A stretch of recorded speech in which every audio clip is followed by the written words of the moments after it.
Hello, my name is Crystal Gillum. Welcome to this presentation of On the Rise. This program was developed out of the need and my experiences from crossing from poverty to success. The information that is gathered in here is what I feel has been helpful to us and what is lacking, that the cross between those who from generational poverty into those of societal success. Introduce myself a little. I am a mother of 5 and grandmother of 3. We fostered over 40 children, and the slide says I was working on a bachelor's of psychology. I currently have my associates of human services with an emphasis in psychology. We have owned our own farming business, worked as an early childhood and prenatal specialist, discovered there is more to life, and I would like to take you on a journey of self-sufficiency.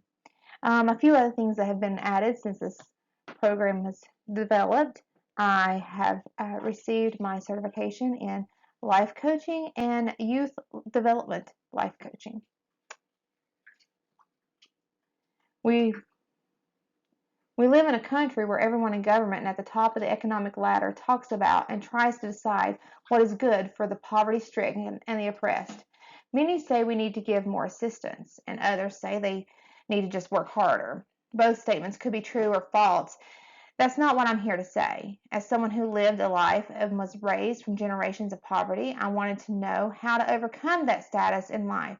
What people needed to realize is it takes someone experiencing both sides of the coin to explain how to go from poverty to success.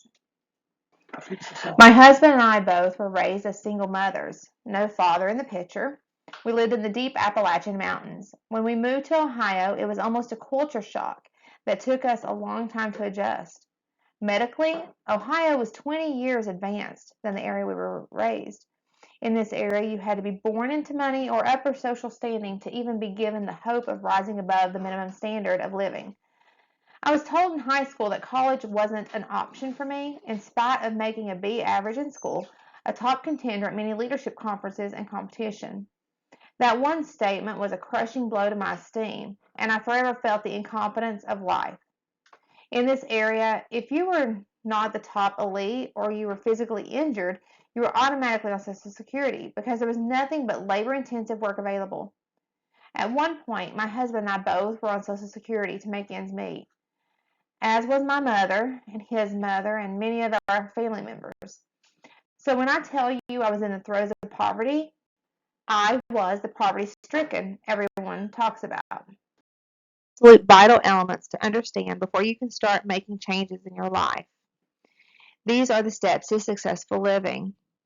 1. Understand poverty mindset versus poverty circumstances. 2. Your environment. The environment that you put around yourself and surround yourself with makes a difference in your success. Nutrition. Many times when we, as living in poverty, you buy what food you can afford. And sometimes we are lacking the nutrition that we need in order to think clearly, be physically healthy, and be able to move along in life. Number 4, spiritual life. And number 5, understanding and transitioning into success. We'll be going over each one of these stages from dream, focus, and succeed. This is the visual image of poverty versus success. As you see, it looks like 2 equal hills. Then in between, you have a valley.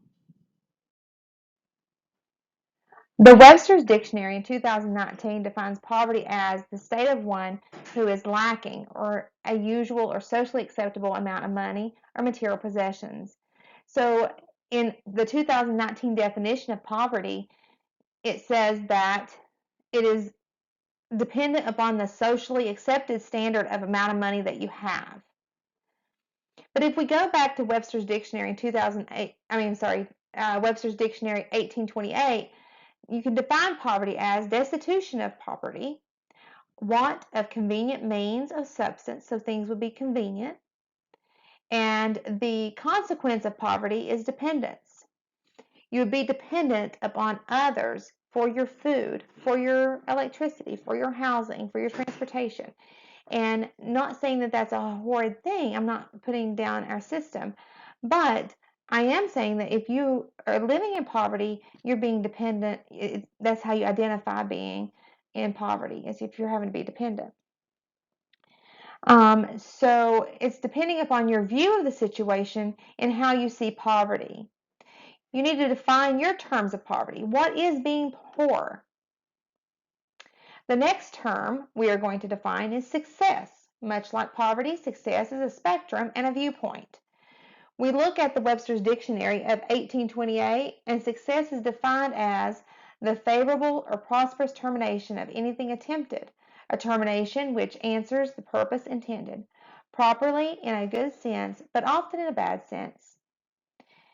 The 2019 Webster's Dictionary defines success as a degree or measure of succeeding. So in 1828, success was having a goal and reaching that goal, and with having it's a answer to a purpose intended. In 2019, it also says that favorable or desired outcome, also the attainment of wealth, favor, or eminence. So in the 2019 definition of the Webster's Dictionary of success is an attainment of wealth. So still it puts success connected to a dollar amount. Success comes in many forms. Many people today measure success as a material or monetary gain. Everyone sees economic success as the only success, but it's not the economic success that brings the joy and happiness into your life. Setting, working towards, and obtaining goals are the only measure of success that gives you a true sense of accomplishment. You can have $1 million and be stuck in poverty mindset and still not be successful in life. Success comes when you are free from others dictating your every action, free from having to manipulate the system to survive, free from the worry of someone else having to say if your family eats tonight, because at any moment it could all be gone, and then where would you be left? I figured out that I was more fearful of success than I was of forever unable to move freely, that I had no chance of getting better because they would take away my disability. So I was paralyzed, partially paralyzed, and I was unable to really walk well, even with the EDS and the health issues I have. I was, as you've seen in the beginning of the video, I was really overweight. I had a hard time walking. It got to the point that I was not even really able to get out of bed a lot. And I was more fearful of having my disability taken away than I was not being able to walk. So they had that control over me. I had no chance of getting better because they would take my disability away. So I was like stuck. That I couldn't make the extra $500 needed to fix my car because the food assistance would be gone. Knowing that no matter what comes, you have the tools to make it through. That you have hope. That you aren't a victim of circumstances. Success is freedom.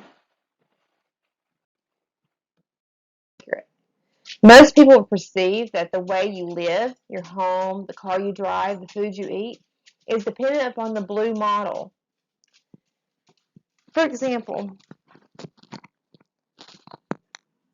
poverty broken down Toyota versus a brand new Mercedes in the success. But in reality, you can still be living in the middle, in the mobile home, driving a broken down Toyota while being successful. As with poverty, you can be so far in debt that you're living with a poverty mindset, not truly living life to your fullest capacity, driving an unaffordable vehicle, living in a ranch-style home that can be taken away at any moment. Everything from that point on becomes extra. It becomes the icing on the cake. So in reality, the second model is the truth. As living in poverty, you can have the same type of lifestyle living in success.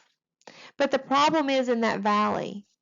We're going to discuss how to go from that one mountain to the other mountain and not get caught in the valley.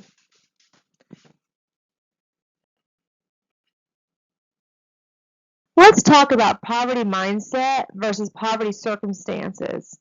Poverty circumstances, when a single event happens that causes an emergency situation, such as leaving an abusive situation or loss of a job, when someone or something out of your control happens, but you have the skill set to work out of it with assistance and with help.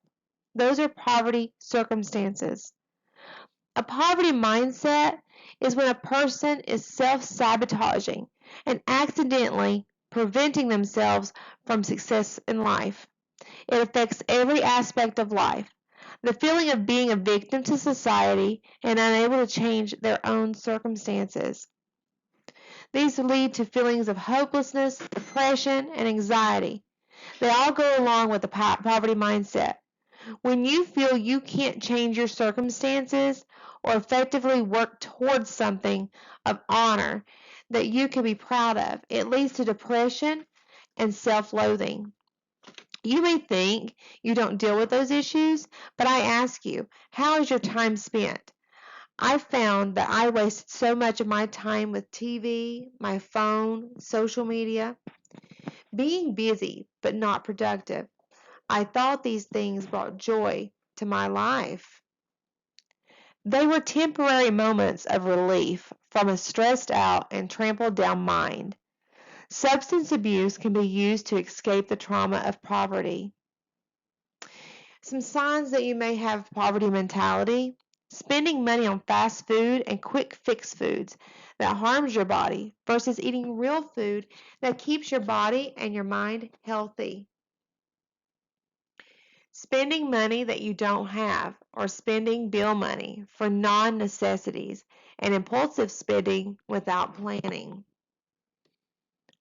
Spending money you don't have or spending bill money for non-necessities and impulsive spending without planning is a clear sign that you aren't looking forward to the future. And many people don't even know how to begin planning like that. Feelings that you have to hide things. Thinking badly about people with money or who have been successful. Having a victim mentality and won't take responsibility for actions. If you are finding that it's everyone else's fault that things are going wrong in your life, then you need to question yourself about what are your standings? What are you thinking? What is your mindset? People thinking people are always against you is like a mother doesn't understand you, a diva boss was ungrateful. The issue is always the other person. You're never having any self accountability. And if you would think of your day, if you when you get up, are you taking account for yourself? Now, I have chronic health issues, as does many of my family members. And so I don't want you thinking that having to deal with the chronic health, that you can't just, you can't relax, you can't rest, you can't do what your body needs. When you have chronic health, which is a lot of the poverty um, population, those in poverty, when you have chronic health issues, it does prevent you from doing certain things. But what I want you to do is take an assessment of what your time is spent doing. Where are you finding joy at in your life? Are you just seeking happy pleasures? Are you seeking anything long term? And those things are hard to think of when you have chronic health issues because you don't always know from day to day what life is going to be like. You don't know what you'll be capable of doing. But hopefully, as we go through this, you'll be able to find also things that you can implement into your life that will help your quality of life, to help you mentally overcome the your ways of thinking that poverty has brought upon you. Okay, let's look at worksheet number 1. If you have not found it, there is a downloadable link below. I believe I'll try to put that down there. And you will print off the worksheets. And we're going to look at worksheet number 1. It's called the successful day. If you had a successful day, what would your day look like? I want you to write in what your day will look like. So pause this and write in if you had the most successful day that you could come up with, what would it look like? Okay, once you write in what your successful day would look like, I want you to go to the bottom and circle one of the following words that describe your successful day, what you did. How does it look? Was it exciting? Lazy, productive, seclusive, crazy? Circle what you feel like would most benefit them. And then work your successful day to look more productive. So that when you look at it, you say that is productive. Productive means that you would have something at the end of the day to show for your work for the day. There are certain steps that you need to follow to make your life reach your goals and your successful life, and to be able to have that freedom that we talk about when you're not dependent on others. Everything starts with your night and morning routine. Then it branches off in your organization of your home and your goal setting. The organization of your home, then when it goes into organization of time and the organization of finances. With goal setting, we're going to talk about your income jump. Let's talk about the first step, your night and morning routine.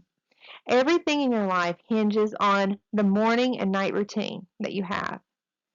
Leave nothing on your list for the next day. Plan for your day, and each day begins the night before. One of the biggest things to occur in depression is having a purpose to get up each morning and a reason to go to bed early each night. Sleep is one of the most valuable things you can do for your body, your brain, and your overall health. Sleep must be as purposeful as any activity you do in your life. Your day begins with the day before, purposefully planning out the most productive day. If you've had the most productive day, you could have what would that look like? Okay, and we did that with our worksheet. You need to also understand that your sleep is when your body resets itself. It creates the cells in your brain and in your body. So sleep is super important, okay?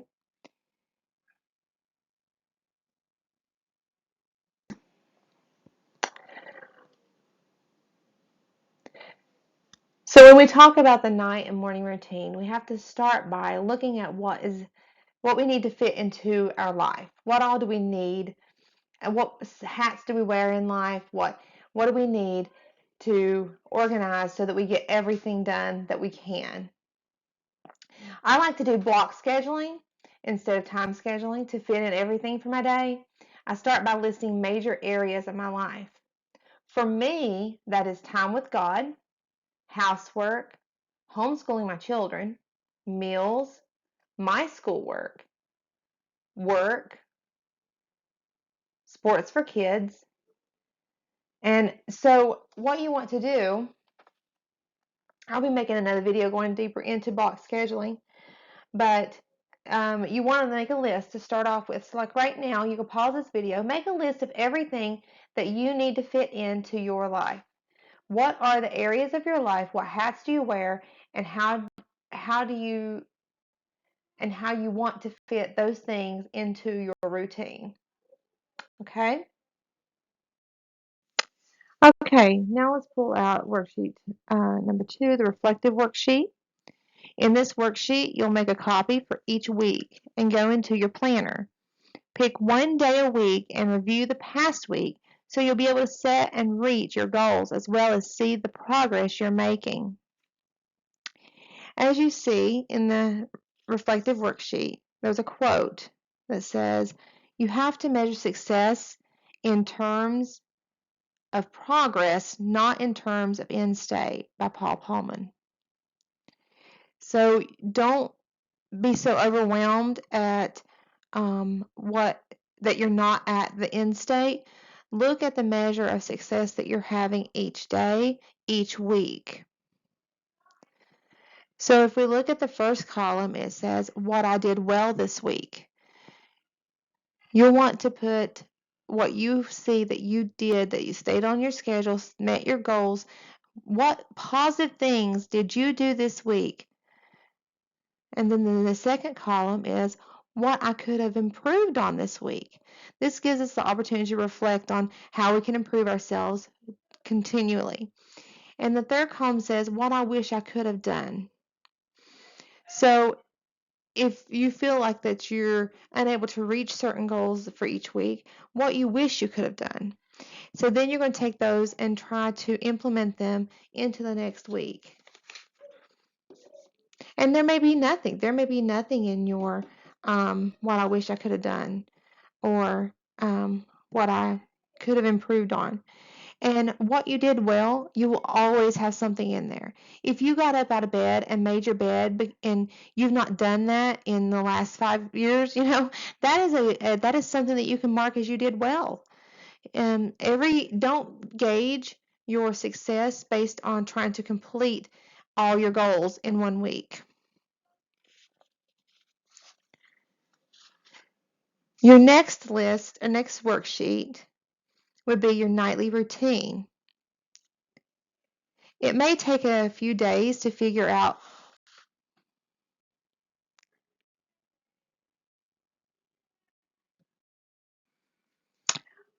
okay, now it may take you a few days to figure out what is the best bedtime routine for you. Everyone is different on how many hours they need of sleep. At night, you need to also know what is your most productive time. For most people, it's between 7 and 10 a.m. You want to make sure you choose your productive time for the most brain power. So be sure to have your morning routine done and into productivity during this brain power time. As for morning routine, I allow 30 minutes to an hour. For myself, I know it's going to take me an hour to get my morning routine completed and ready to go. So we will talk about the morning routine in a moment. But first, let's talk about what you're going to do before bed. So if you look at your worksheet of nightly routine, how long does it take for me to fall asleep? So I know that it's going to take me 20 minutes at least to fall asleep. So I need to have my head on my pillow before I my expected time for sleep, my bedtime. How many hours of sleep do you need to feel your best? I know for myself, I need at least 8 hours of sleep. I used to be able to go on 6, but now I need 8 as I've gotten older. And see, what time do I need to get up to accomplish a good morning routine? How long does that take you? You need to know when you need your day started. Like if you need to go and leave home for work at 7 a.m. and it takes you an hour to do your morning routine, you know you're going to need to get up at 6. For myself, I know that I need to be up at 6 so that I can get my day started at 7. And so what you're going to do is you're going to take C minus B plus A. You're going to take the time that you need to get up, subtract how many hours that you need of sleep, and then add on to that how long does it take for me to fall asleep. So I know that I need to be up at 6 a.m. and it takes me 8 hours to get a good quality sleep. So if I go backwards in time from 6 a.m., that would be 10 p.m. And I know that I'm going to need 30 minutes after I lay my head on the pillow to be asleep. So I'm going to add another 30 minutes to that. So that would be 9:30. I know my bedtime needs to be at 9:30. Things you need to do before bed.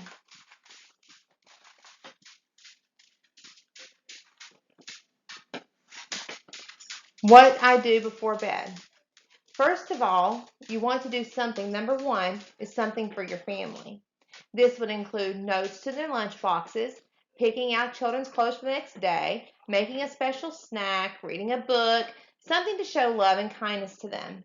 If you live alone, send a card to someone sick or call someone lonely.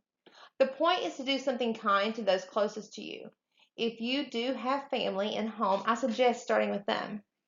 One of the things this does is it helps our brains develop and helps in our relationships with people. We can't go through life and have a complete self-centered life and have full developed lives. Number 2, something for your home. This would be doing a quick pickup, loading the dishwasher, being sure everything is tidy for the next day. This does not include large projects or deep cleaning. These are simple tasks to help you to stay on track. And some examples for that is loading the dishwasher, making sure all of your dishes are done at night. It could include putting away, folding the blankets in the living room after watching TV. Um, maybe feeding the dog or walking the dog. Things that you need to do to keep your life organized, but small projects, things that may take you 5 minutes to do. Journal my thought. Now, this is very important for number 3, to do a brain dump at the end of the day. Any and all thoughts can go into a journal. Just get a notebook, a cheap notebook from the Dollar Tree, and just notebook and start writing everything that comes to your mind at night. This will help you to process everything and organize your thoughts before going to bed so you aren't laying there thinking of everything.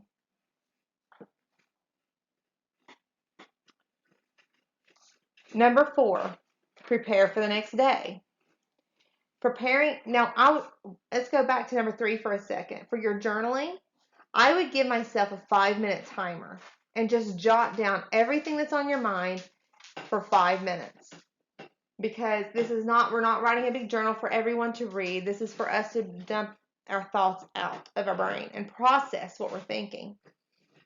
You should always think about what you're thinking and take those thoughts captive. And so set a timer for that so that it doesn't take up all of your nightly routine. Number 4, prepare for the next day. Preparing for the next day is so vital to success and having a productive day. Your morning can make or break your day. Things to do are to lay out your clothes, gather your paperwork for errands, pack lunches and backpacks, check the calendar to make a list for the following day. These also are things that shouldn't take you more than about 10 minutes to do, so that you have no choices in the morning and everything is laid out so that your morning routine runs smoothly. Number 5, gratitude, scripture, or quotes. This is so important for your mental health. Use a daily devotional, gratitude calendar, journal, or books of famous quotes. Read the quote for the day. Ponder and think on it and its meaning. Then write down your thoughts. Being grateful for the things in your life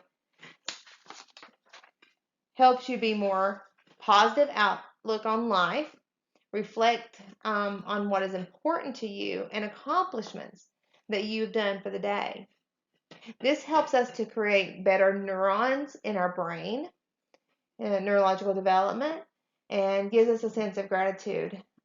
Personally, I like scripture, and I like to see what scripture that will help me to be prayerful on through the night. And then number 6. Now remember, number 5, you want this also to be just like a 4 to 5 minute activity. Self-care. This is the time, number 6 is self-care. This is the time to take care of yourself. You need to shower, facial cleansing, brushing your teeth, do things that maintain your body. You want to keep your body healthy in all ways, whether it be through your teeth, your cleanliness, hygiene, or maybe for me, I have to do stretches at night because I have restless legs syndrome. And so I know that if I do my exercises at night, that this will help improve my sleep. So that's one of my self-care things. Now you're ready for bed. Now you're ready for bed. You may not be here, and that is fine. You start where you are. Do not expect that every night will go perfectly. Choose the items most important to you. This will allow you to shortcut some things on days that it just doesn't happen. Okay? Morning routine. Attributes to a good morning routine. My morning routine is I rise up as soon as the alarm goes off. Um, so if we look at the worksheet of morning routine, some of the attributes to a good morning routine will be to rise up as soon as the alarm goes off. The minute I don't, I will just go back to sleep, hitting the snooze button. Trust me, this will be hard for a short time. Within a couple weeks, you'll be right on track. Some people find setting 2 alarms, one to wake up and another to go out of bed. They spend that time contemplating on their day ahead. So be thankful for at least 3 things and write a gratitude journal. You simply can't have a positive life without gratitude. There are links that you can go to for gratitude changing your life, and they explain how gratitude improves your life, and YouTube has a lot of videos on that if you want to research that. C, get ready completely before leaving the bedroom. Now, I was inspired to do this by Fly Lady, but in order to be able to I know that if I come out of my bedroom and I still have on my pajamas, I will it'll be late day before I get back in there to change clothes and take care of myself. So before I even come out of my bedroom, I make sure that I'm completely ready for the day. D, make your bed. This sounds trivial, but it's super huge. I'll try to implant a video here about the importance of making your bed, but after this slide, we'll see if I can get that to work. Exercise or walk. You want to, if you can't exercise, try walking. Try just walking, even if it's just a little bit each day, each morning, to get some fresh air out, fresh air. I can't speak, or to walk around your house, something to get your body moving. If you have super chronic health issues and you can't do that, then simply let your exercise be sitting in your chair, doing movements. There's many, many, many videos on YouTube about chair exercises, something that will help improve and start creating the chemicals and the hormones that your body needs. You can only get those through exercise. And so even if you're bedridden, there's things you can do to move your body and to try to get those things moving. Uh, you can check out a lot of videos. Even like I have EDS, and so there are a lot and POTS. And when I first started, I wasn't able to exercise, so I did exercise laying down because my heart rate would race too much by standing up and doing exercises. F is eat a healthy breakfast. So you want to start your day with something healthy, not carb loaded, but something healthy. You want to figure out what exactly is a healthy breakfast, right? And start eating a healthy breakfast. And cereal usually doesn't cut that unless you make it out of seeds and stuff. G, read something for inspiration. I personally read my Bible. If reading is not your thing, you can get an audiobook from the library or YouTube, and you can even link that with your exercise and walk and do those at the same time to save on some time if you need to. So let's continue looking at our worksheet. What time will you wake up? What time are you going to wake up? What are 3 things to be thankful for? Your morning self-care. I want you to pause the video, fill these out. What time are you going to wake up? What are 3 things to be thankful for? And your morning self-care. That could be, like I said, any kind of shower, exercise, walking, things that you need to do to get ready. Your exercise routine, find something, know what you're going to do before the morning comes. Healthy breakfast, write it down, know what you're going to eat that morning. Will you be reading? Have that written down and beside of you, or the audiobook downloaded. You can usually download audiobooks through your library and get them for free. So that's what, once you get their morning routine established, you're ready to start your plan. Organization of the home. My home tells how I function. I found that when I have a cluttered home, it is reflected of my cluttered mind.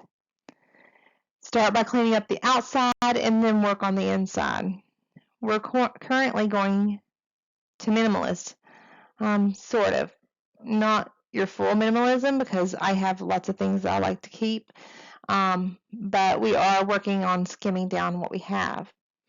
Every item you have in your home, you're responsible to keep track of. Attached is a sample of the routine I do, and I keep everything flowing. This does not mean it's always tidy and perfect. It is just a guide as life still happens. You can take the weekly routine from here and spend 1 hour a day decluttering and organizing the room for the day. You also must learn what is truly a need versus a want. I struggled with the fear of lack, needing something down the road and would not have it because I gave it away. What I found was I functioned so much better and saved more money by needing less than I ever did with all the stuff I had stored. I did go through some old fears when COVID hit, but we did work through that. So if you look here on the PowerPoint, spend 1 hour a day on home organization. Always go to bed with a clean sink. Again, that's from Fly Lady. You are responsible for the upkeep of each item in your home. If you don't know where to put it, you don't know what to do with it, you don't need it. And you need to make a home for it. And I know living in a less than 1,000 square foot home with 5 children, it was always a struggle finding a place for everything. We found ways to build shelves over top of doorways.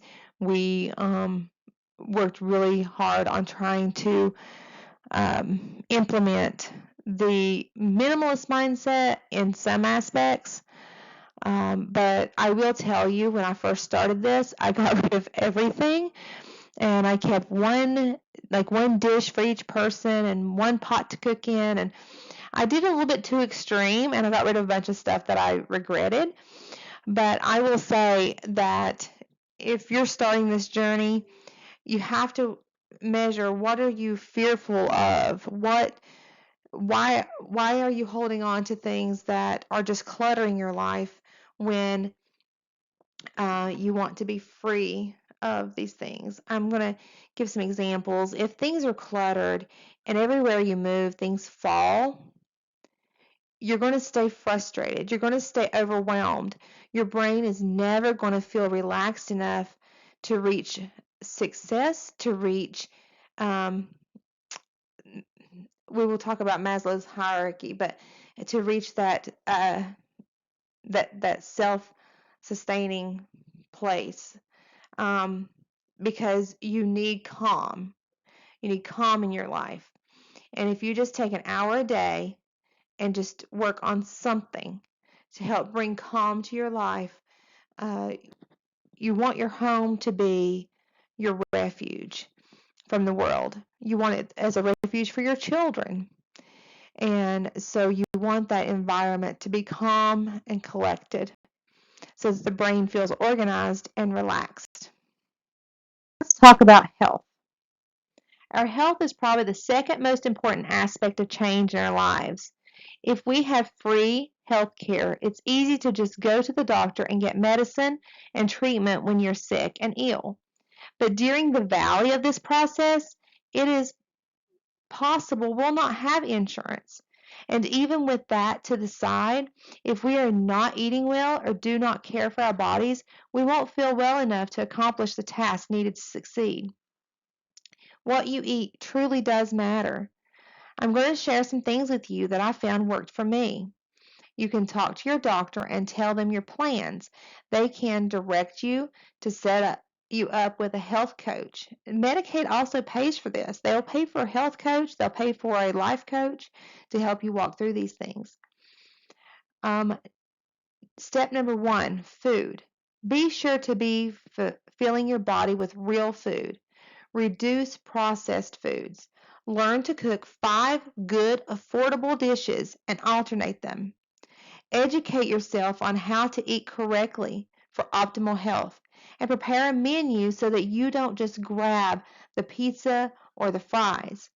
When you start changing the food you eat, you will have withdrawals.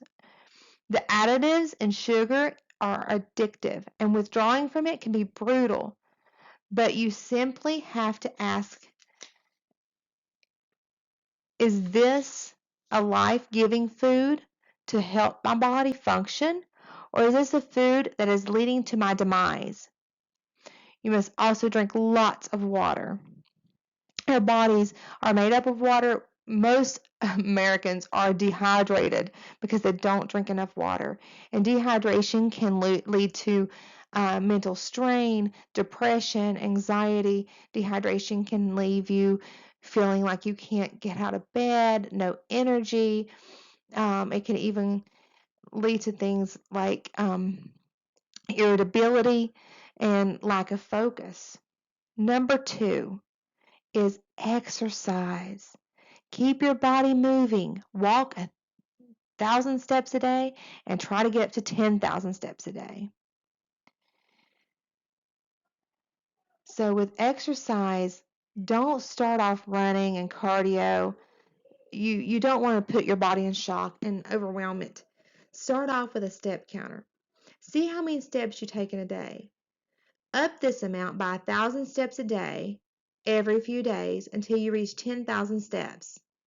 Running out more energy is just going to make you hungrier, so counting steps is a good way to be more mobile while working up to more strength. Stress. Learn how to cope with stress. You're never going to get your life completely away from stress. There's always going to be some sort of stress, but it's how you handle your stress. Learn how to cope with stress. Learn not to get upset over large things. There's so many YouTube videos on dealing with stress.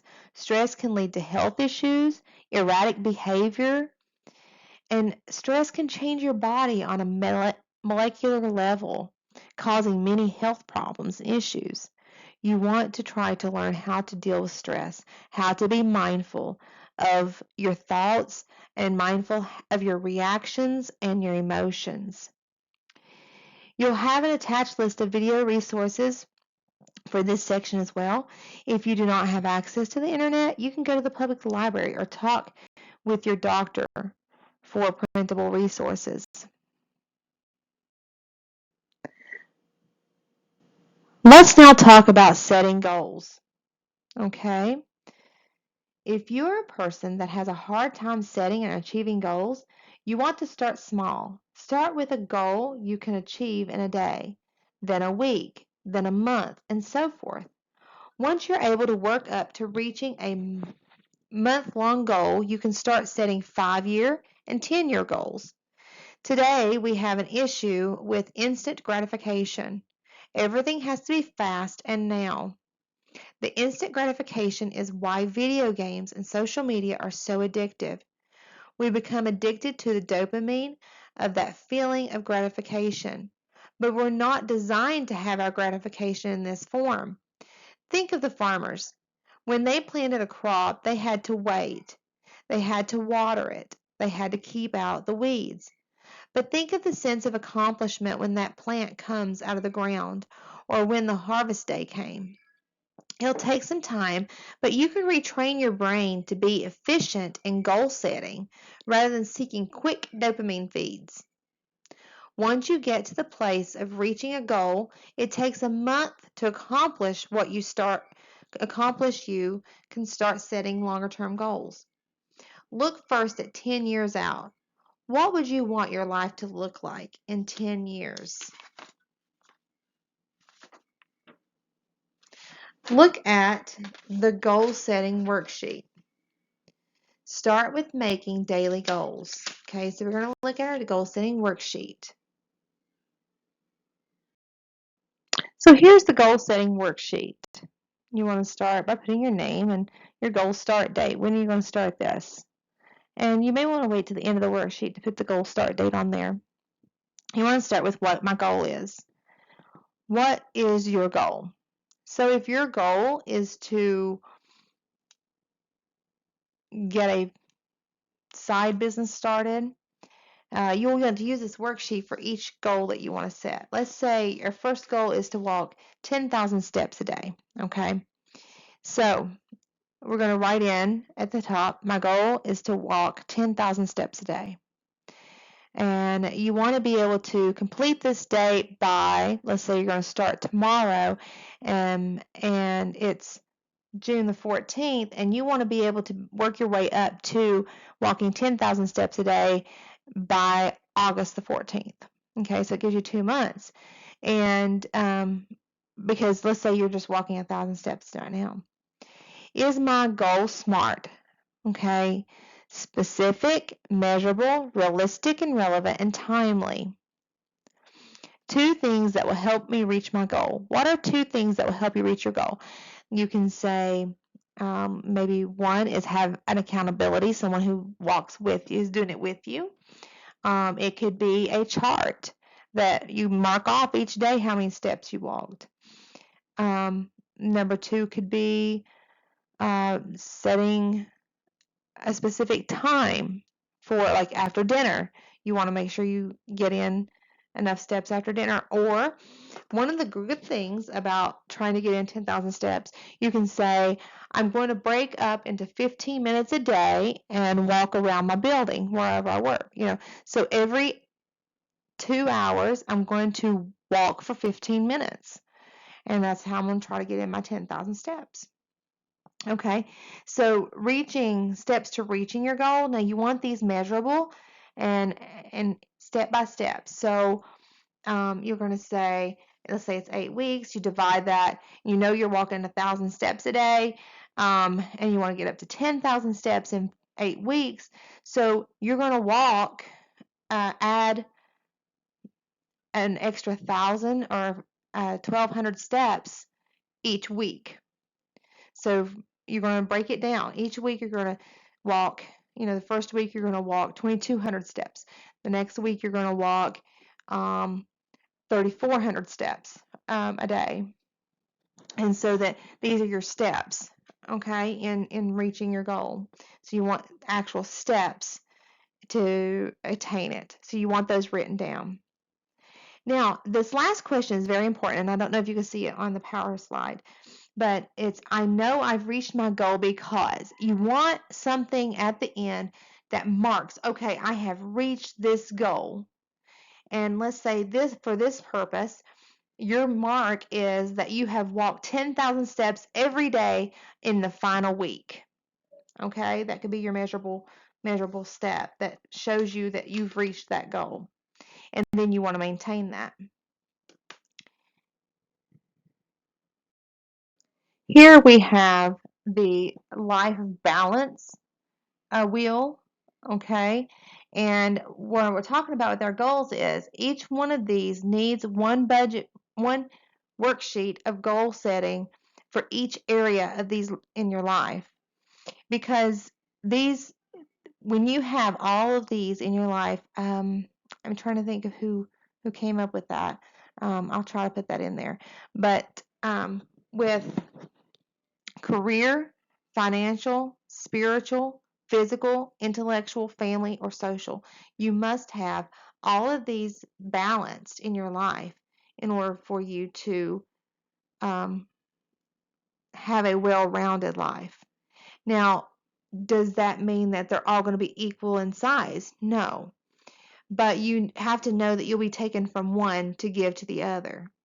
So let's say a career is not really important for you because you are a stay-at-home mom. So your family would be a bigger portion than the career. And inside your family would also be your home, their health, and that sort of things. So know that you will have to take from one to give to the other. Um, and but you should have a little bit of each one of these, especially in a financial, spiritual, physical, intellectual, family, and social. Even if you're a stay-at-home mom, your career is being a mother, and you want to feel safe in all of those. And that's one of the things I want you to remember when setting goals. Is the goal here is to make your life feel free and safe. It needs to be a productive free. You're not in freedom, like I said, when your life is dictated by other people. So you want to address a goal for each one of these sections.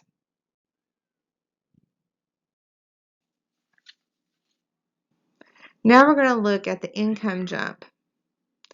As you see, I've drawn here, there is, we talked about the valley and how the poverty side and the like here's the poverty side and the success side. When you're down here in this valley, you're going to be living without a lot, and you want to prepare as quickly as you can, and while you're preparing for that income jump so you can get over here. You don't want to be down here very long because it's going to be very hard to climb back out. This is when you're living on assistance, and then down here is when you're not and you are still trying to make it, because with assistance there's so many, you can't, it's difficult to make enough money to cover all of the assistance that you get while you're in poverty. So in order for someone to set up a better self-sufficient life, they'll need to a jump in their income. Start out on minimum wage, and working your way up will not work.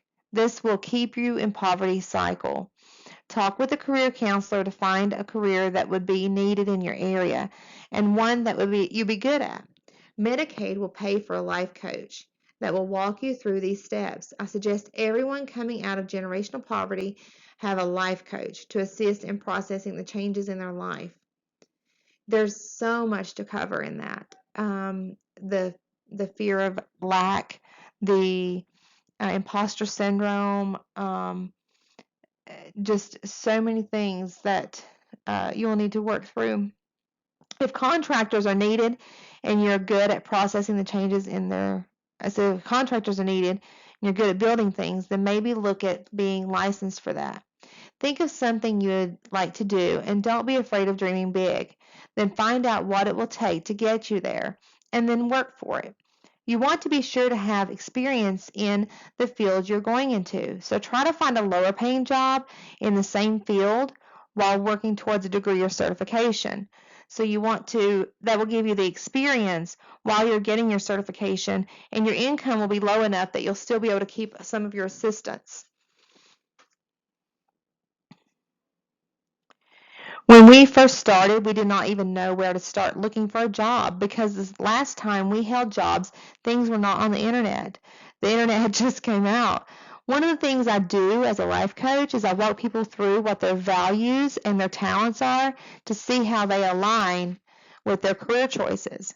Again, this is an area where having a life coach is valuable.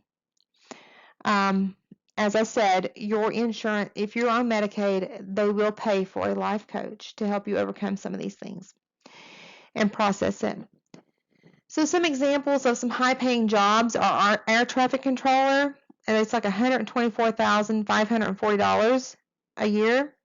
Automobile service station manager is $45,000. Real estate broker is almost $57,000. Landscape architect is 65, almost $66,000, and a lead carpenter is like $51,000. Many people do not know where to even look for jobs outside of going from business to business. I had to ask a friend, where do people find jobs? So let's look here. What is needed locally? Look at the county economic development or job services for the most needed positions in your area. Research through companies like Indeed, Monster, or Facebook for job listings. Also, like if you have chronic health issues and you need a more at-home job, there are jobs such as Rat Race Rebellion and things like that. What is your talents and interests? If you could wake up every morning and smile to go to work, what would you be doing? What would you enjoy doing? Will your dream job be working with your hands or working in an office? Does it align with your personal talents and values? And how do you qualify? How do you obtain the qualifications for the position? You want to search for personal development videos. You want to make sure that you know what a good employee is and what companies are looking for. Does the position require a certification or a degree? Write out a plan for reaching your goals.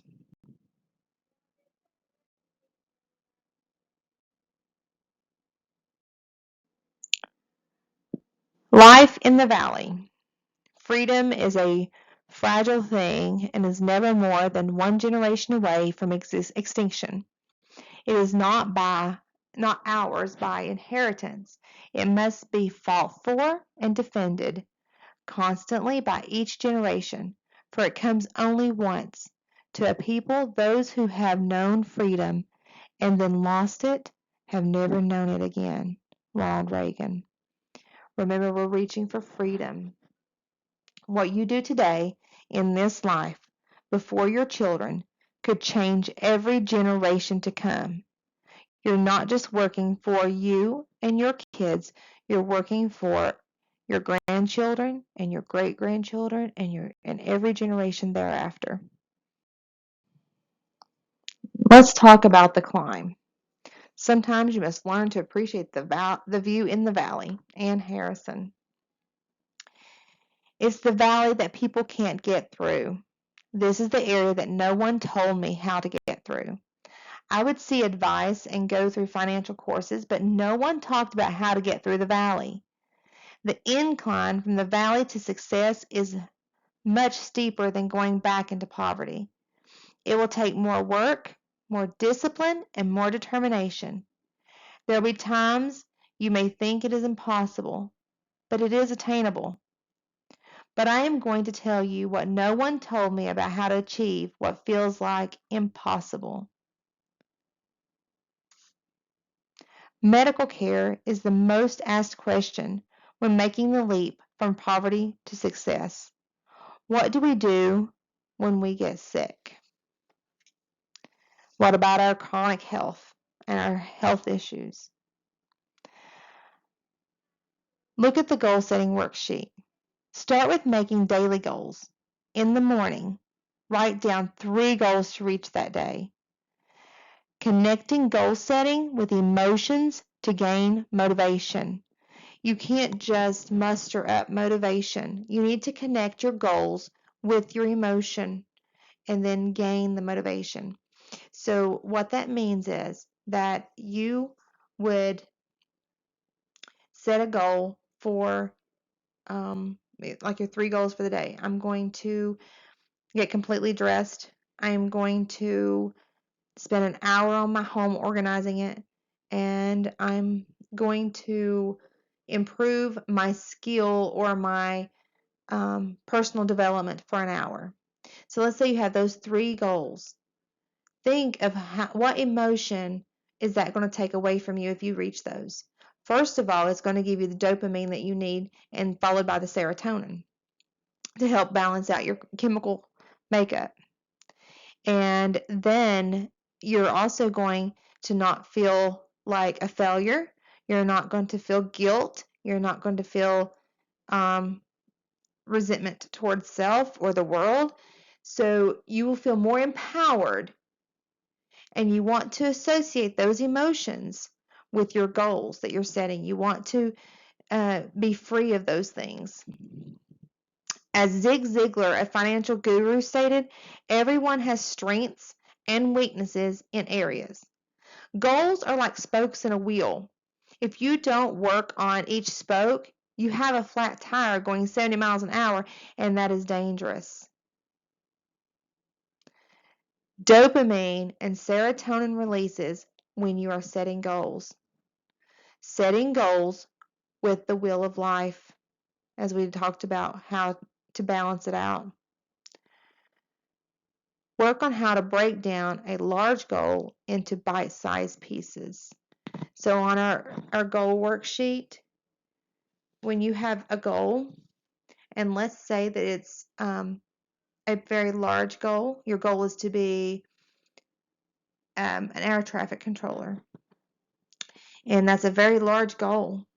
You need to break that down into little goals that are going to get you there, the steps, in bite-sized pieces that you can work on each day.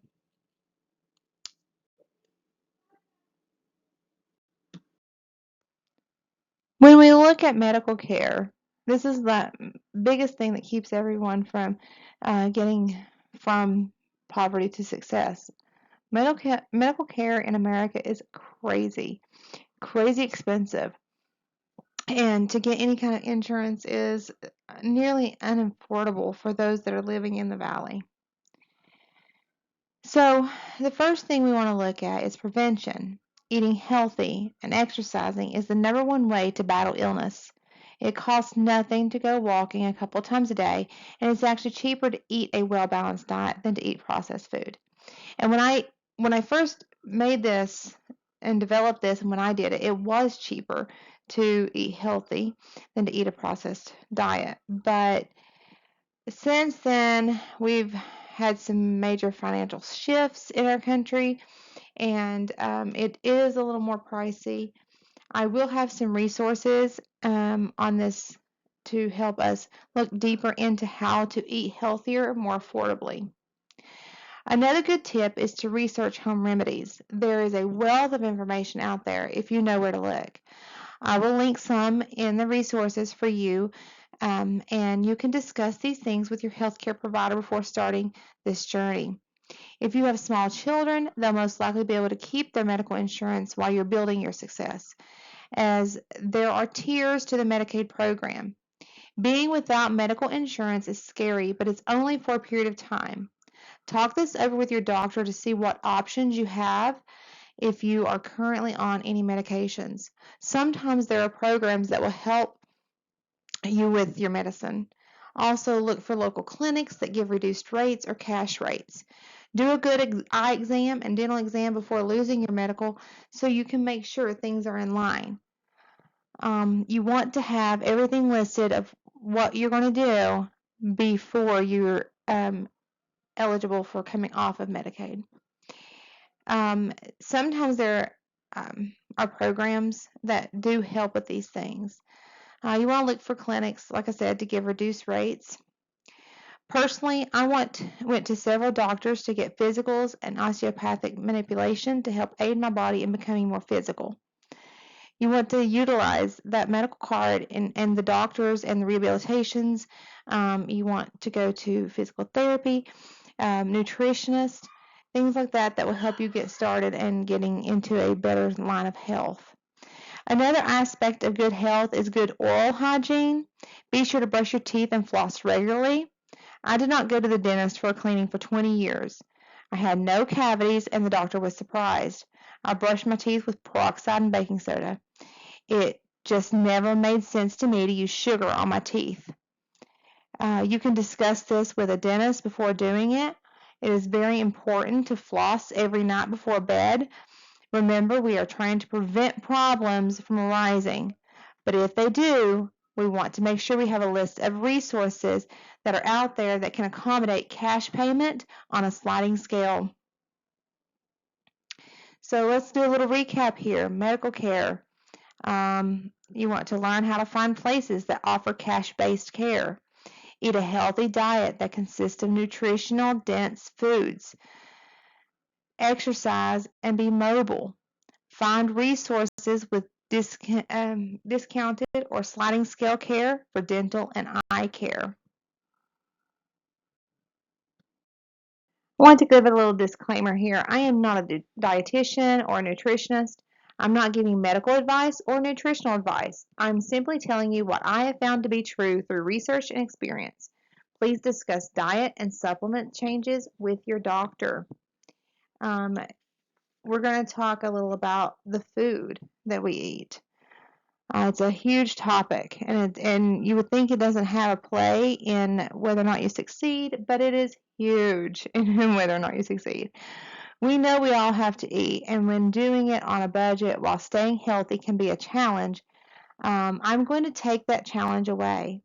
Here's the lowdown on how to eat healthy on a budget. You should be able to feed your family for $100 per person per month. So I have a family of 6 at home, therefore I have to have $600 budgeted for food.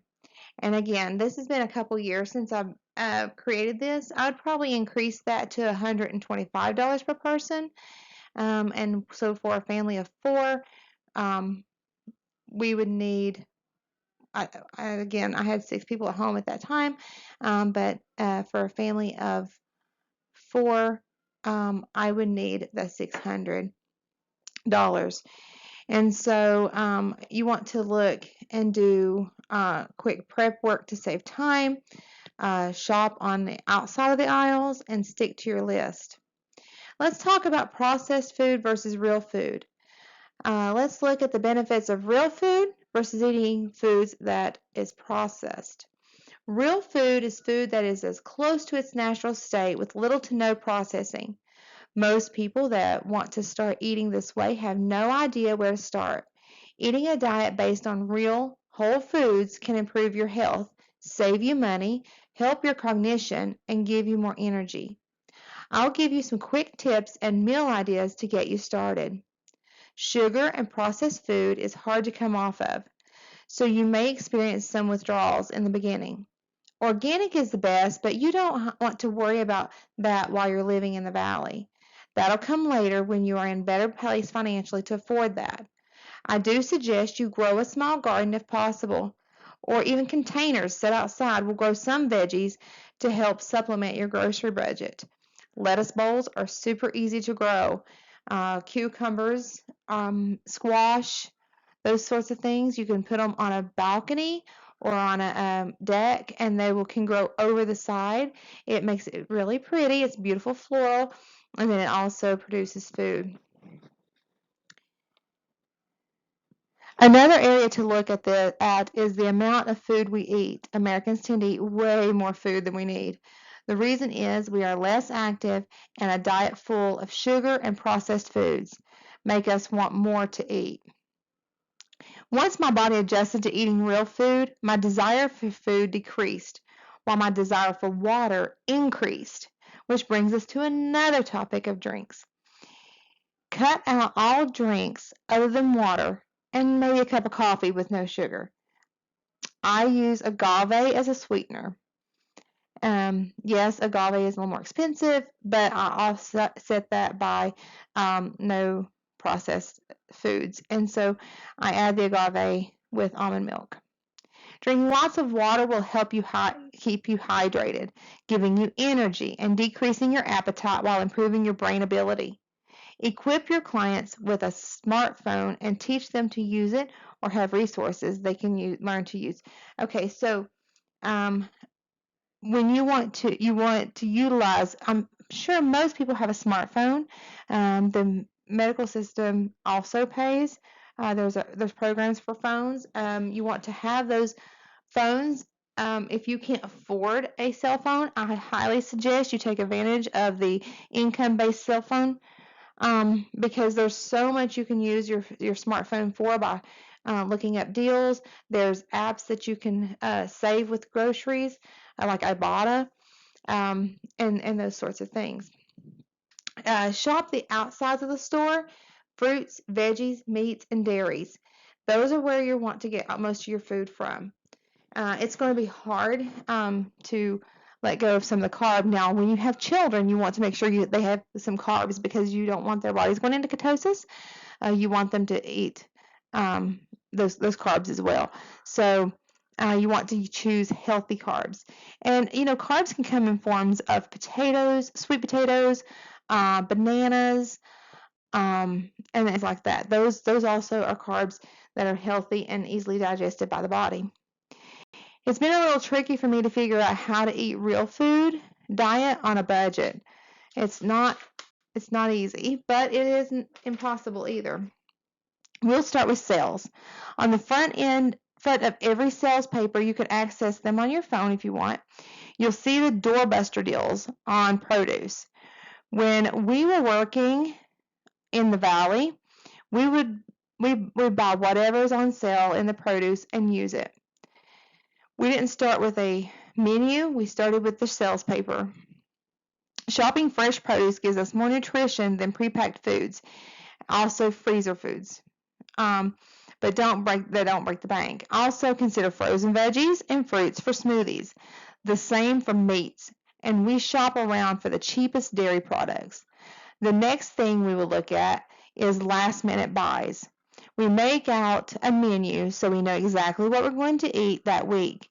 We base that menu on the sales that are available and what we have at home.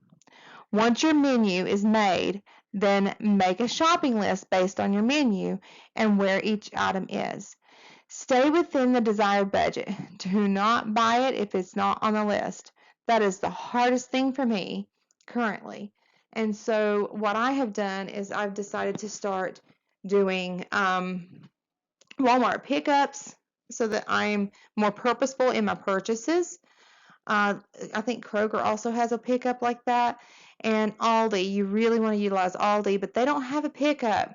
So I go in with my list and a calculator. Always have a calculator. Have the amount of money that you want to stay under and keep it there. Once you're home and have all your groceries, decide what prep work you can do ahead of time so that if you're tired or busy, you can still stay on the plan. For example, I pre-make omelets, make my own instant oatmeal packets, cereal packets for my kids. I'll pre-chop veggies, clean greens, place them in Ziploc bags with a paper towel to make it last longer, or in jars or containers. Boil some eggs to chop up for salads or as a snack. Eggs will only last boiled for a couple days in the fridge, though. Remember that. I will attach some menu options and recipes as well as videos on your resource list. And also, I'm planning this whole program was to be done in person, and so I'm hoping to be able to make videos based on each one of these resources so that you can utilize it better. And so remember, you want to shop sales. You want to base your menu on between the sales, what you have on hand, and your grocery list should be minimal of everything else there.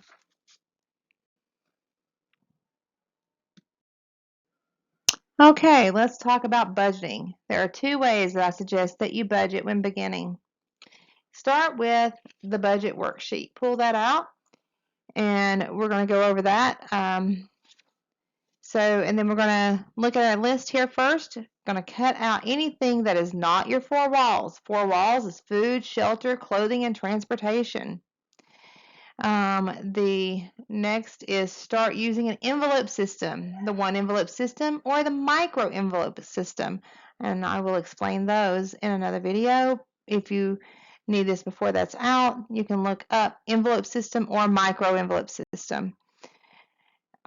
Save anything else for emergencies. Okay, so these are our pinpoints for budgeting. Okay, let's take a look at our budget worksheet. Okay, step 1, write down all your income, including food assistance for 1 month.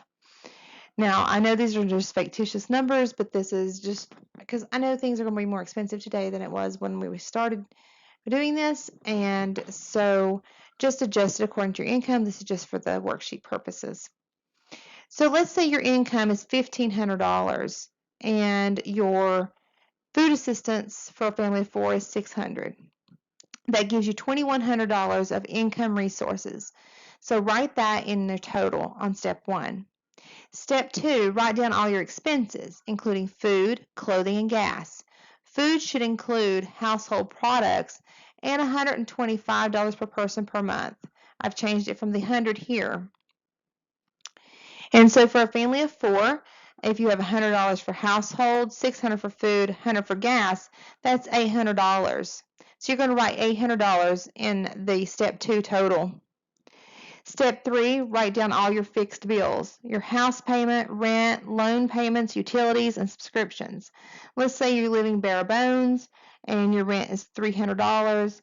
Let's say you had a $50 payday loan and a $100 utility for all your utilities. So that's $450, and that's where you would write in step 3 total. Step 4, you want to add step 2 and step 3 together, then subtract from step 1. So step 2 and step 3 would be a total of $1,200, and you would want to then subtract that from your income, which is $2,100. And so if you did that, that would leave you with $900 in step 4. If it's a negative number, then we have to find places to cut. If there's a positive balance, we'll place this money in an emergency fund for unexpected expenses. Once you're able to get that $1,000 emergency fund, it's time to take a finance course such as Dave Ramsey to help further your financial freedom. But you want to have at least $1,000 emergency fund before you go into the rest of your journey. Keeping a budget plan simple is key. Coming from that mindset of being overwhelmed is easily, but you must keep it so simple that you for sure will do it. Now, if you had a surplus of money, such as the $900, you would then divide that up into envelopes, into the envelope system. The envelopes are all your basic needs. So it would be clothing, Christmas, auto repair, vet bills, doctor bills. You want to have an envelope system of every aspect of your life. Where do you spend money in every aspect of your life? You have that in the envelopes, and then you take that $900 and you disperse it among those envelopes according to what is most needed. So let's say you have clothing at the top, and the next is your medical bill or medical expenses, and you just can make the envelopes based upon your lifestyle, your family, your life. And you have a list of greatest importance to least importance, and you would fill those envelopes accordingly. One more thing I would say is always have a plan before you get the money of where that money is going to go. So always have a plan of where the dollars are going to go. Talk a minute about feeling overwhelmed. You've probably had a million ideas of what you could do, but the minute that you get started into it, you feel overwhelmed and you stop. These feelings of overwhelm can prevent you from moving forward. Feeling overwhelmed will be the most common and frequent thing that will stop us from completing our goals. Here's the method I use to help me from being overwhelmed with life. This is where our will comes into play. You can use the wheel of life in your worksheet packet. First, you want to make a list of the 7 areas of life that you want to address. Again, below you'll see that mine is career, financial, spiritual, physical, intellectual, family, and social. You want to list the 7 areas of life you want to address. Write 3 simple tasks in each area to achieve. Block your week into those areas. You don't have to approach each one every day, but block off time every week for each of those areas of life. Work towards one goal in that area for each time period allotted. For example, if I say I wanted to work on family in a certain blocked period of time, let's say it's Thursday at 2 o'clock, from 2 to 4 o'clock, the 3 goals that I have for family is time together, build a tree house, and let's say build Legos with my son.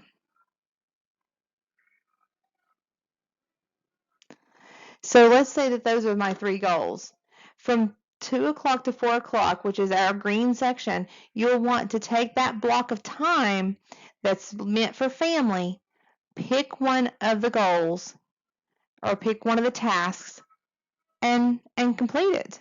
That's what time you're going to spend with that, and that's what you're going to do to help balance out your life, because you're going to have everything on that wheel blocked off for that week.